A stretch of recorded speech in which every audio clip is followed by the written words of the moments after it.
In this video, I'll show you how to add attachments in Mailchimp. Now, Mailchimp doesn't allow direct attachments because they can hurt deliverability and send your emails to spam. But there's a simple workaround.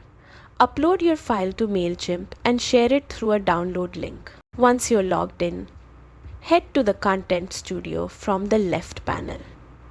Click Upload, choose your file, and once it's uploaded, Mailchimp will generate a unique link.